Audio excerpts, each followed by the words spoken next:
Mitos atau fakta? Mitos atau fakta? Selamat datang di Mitos atau Fakta. Silakan komen. Komen. Mitos atau fakta? Kali ini kita akan membawakan sebuah cerita, yang mana silahkan Anda semua tebak apakah itu hanya mitos atau fakta yang pernah terjadi. Tentu kita semua tahu bahwa mitos itu adalah cerita yang dipercaya sebagai hasil imajinasi dan kebenarannya tidak dapat dibuktikan. Sedangkan fakta adalah suatu peristiwa atau keadaan yang benar-benar terjadi dan dapat dibuktikan. Fakta dapat diperoleh melalui pengamatan terhadap suatu objek atau peristiwa. Sekarang masuk ke video. Dikatakan bahwa pada masa lalu hidup seseorang yang bernama Salman atau yang dikenal masyarakat dengan sebutan Datu Gadung. Konon disebutkan menurut kabar yang beredar bahwa Salman Al-Farisi atau kerap dipanggil dengan Datu Gadung, dilahirkan di dalam pagar Martapura pada malam Rabu 25 Safar 1279 Hijriah. Kabar selanjutnya mengatakan bahwa beliau mendapat didikan langsung dari orang tuanya yang sangat alim. Selain itu beliau juga mendapat bimbingan dari saudara-saudaranya. Dikatakan bahwa beliau sebagai keturunan yang alim, maka Syekh Salman Al-Farisi dengan mudah dalam belajar ilmu agama. Beliau juga sangat cerdas dan selalu haus akan ilmu pengetahuan agama, sehingga sangat cepat menyerap ilmu yang diberikan. Menurut cerita orang dahulu, apabila Tuan Guru Syekh Salman merasa lelah dan penat dalam belajar kitab, maka beliau istirahat sejenak sambil rebahan dengan alas kepala adalah buah kelapa. Sehingga apabila tertidur maka kepalanya akan jatuh ke bawah, akhirnya terbangun. Keluarga beliau mendidik agar jangan banyak tidur dan waktu terbangun digunakan untuk ibadah dan belajar. Melihat potensi yang dimiliki Tuan Guru Syekh Salman Al-Farisi yang cukup cerdas dan mempunyai semangat yang tinggi untuk menuntut ilmu pengetahuan, maka oleh orang tuanya beliau dikirim ke Mekah. Di sana beliau menuntut ilmu dengan ulama besar di zamannya. Diharapkan beliau nantinya bisa menjadi penerang ilmu bagi masyarakat semuanya.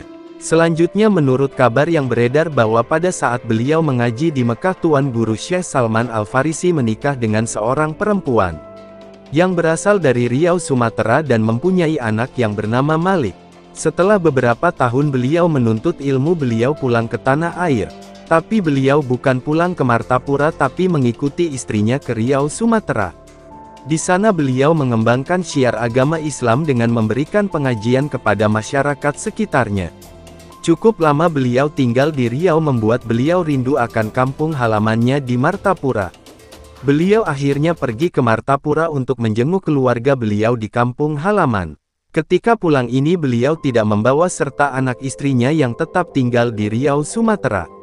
Setelah beberapa tahun di Martapura beliau kembali ke Riau untuk mendatangi istri dan anak beliau yang berada di sana. Alangkah terkejutnya beliau.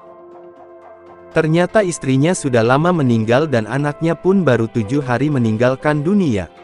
Beliau sangat bersedih atas kepulangan anak dan istrinya ini karena tidak mendapat kabar berita. Dikarenakan pada zaman dahulu alat telekomunikasi tidak seperti sekarang. Karena inilah beliau kembali ke Martapura dan berkumpul kembali bersama keluarganya. Selanjutnya dikatakan bahwa melihat kesedihan Tuan Guru Syekh Salman Al-Farisi ini, maka oleh orang tua beliau menyarankan beliau untuk menjenguk keluarga beliau dari pihak ibu di Desa Gadung Tapin Rantau. Kedatangan beliau di Desa Gadung disambut masyarakat dengan sukacita. Marena beliau diharapkan bisa menjadi panutan dan rujukan masyarakat dalam pengembangan ilmu Islam. Selanjutnya dikatakan bahwa setelah beberapa tahun beliau menetap di Desa Gadung menyebarkan dan mengajarkan ajaran Islam secara mendalam. Akhirnya beliau menikah dengan seorang wanita dari Desa Gadung yang bernama Ummu Salamah. Dari perkawinan ini beliau mempunyai 2 orang anak.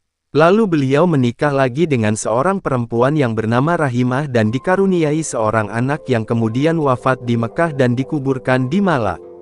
Setelah itu beliau juga menikah dengan seorang perempuan dari Desa Banu Wahalat yang bernama Maimunah tetapi tidak mempunyai keturunan.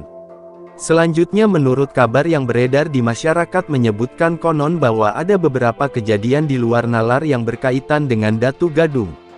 1. Pada zaman dulu kalau ingin membuat tepung dari beras maka harus ditumbuk dengan alu penumbuk. dan lasung yang terbuat dari kayu besar. Lalu suatu saat terjadi hujan lebat di tempat beliau. Sedangkan alu dan lasung kepunyaan beliau berada di tempat terbuka. Dikhawatirkan akan basah lubang lasung tersebut dan akan mengakibatkan sulit untuk menumbuk beras. Sedangkan lasung tersebut sangat berat. Maka dengan perintah beliau lasung yang terbuat dari kayu tersebut berjalan dengan sendirinya ke bawah kolong rumah karena pada saat itu kolong rumah tinggi tidak seperti sekarang.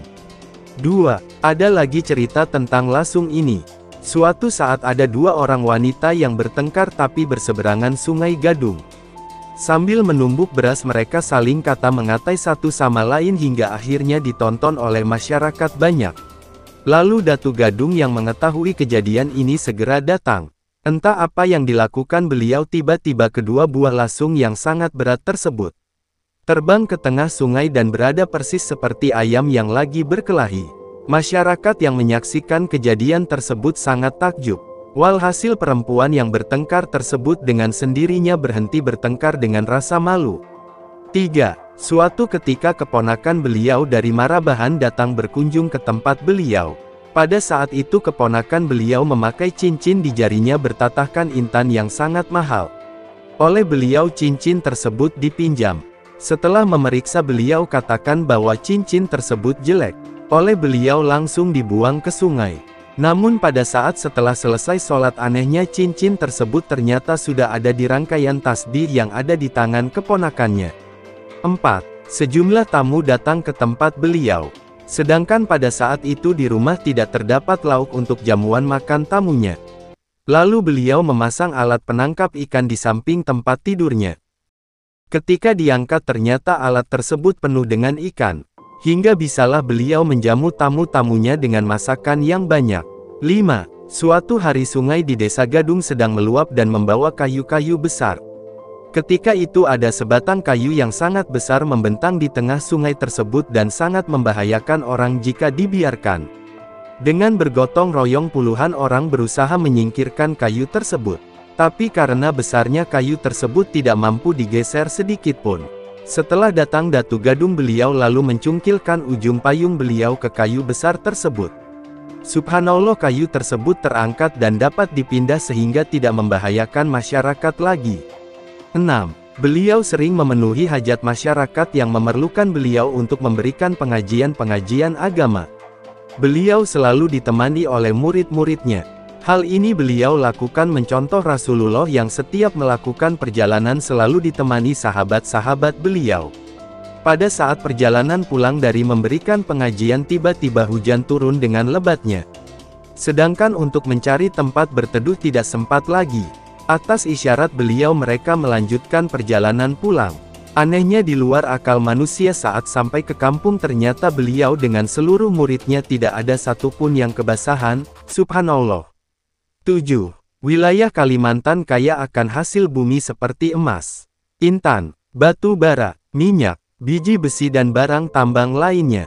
Dan dulu beliau adalah tempat bertanya dari masyarakat yang ingin pergi mendulang intan. Beliau melihat lokasi pendulangan intan tersebut yang sudah diberi tanda cuma melalui kuku beliau. Hingga banyaklah masyarakat yang mendapatkan hasil dari pergi mendulang intan tersebut. 8. Suatu saat beliau sedang memberikan pengajian kepada murid-muridnya datanglah seekor burung tinjau. Burung tersebut berkicau di hadapan beliau seperti mengatakan sesuatu. Beliau lalu menanyakan kepada muridnya apa yang dikatakan burung tersebut. Tapi tak ada satupun yang tahu apa yang dikatakan oleh burung tersebut. Kemudian beliau lalu menjelaskan bahwa burung tersebut membawa kabar bahwa salah satu keluarga beliau di Martapura meninggal dunia. Dengan mendengar apa yang dikatakan oleh burung tersebut beliau lalu berangkat ke Martapura. Ternyata apa yang disampaikan oleh burung tersebut memang benar. Salah satu keluarganya telah wafat di Martapura. 9. Beliau juga mengetahui waktu wafatnya sehingga beliau sudah bersiap-siap sewaktu akan wafat. Datu Gadung atau Syekh Salman Al-Farisi dikatakan bahwa beliau wafat pada tanggal 9 Zulhijjah 1352 Hijriah. Setelah Isya, pada saat beliau wafat ditandai dengan hujan yang sangat lebat sehingga menyebabkan wilayah tersebut menjadi banjir. Tapi anehnya lokasi tanah yang digali untuk kubur beliau dalam keadaan kering padahal sekelilingnya dalam keadaan banjir. Demikian juga ketika jenazah beliau dimasukkan ke dalam liang lahat air tetap tidak masuk ke dalam kubur beliau. Allahu Akbar. Kubah makam beliau sekitar 5 km dari kota Rantau.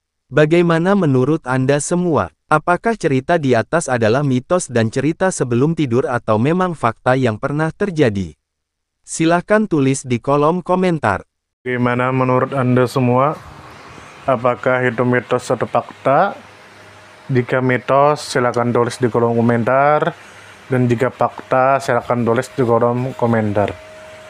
Karena kita tahu bahwasanya mitos itu adalah cerita yang dipercaya sebagai hasil imajinasi dan kebenarannya tidak dapat dibuktikan.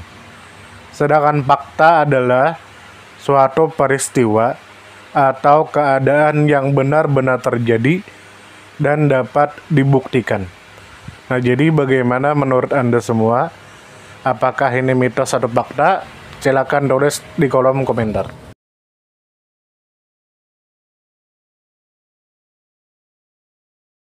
Tidur, tidur, tidur, tidur. Ayo kita tidur.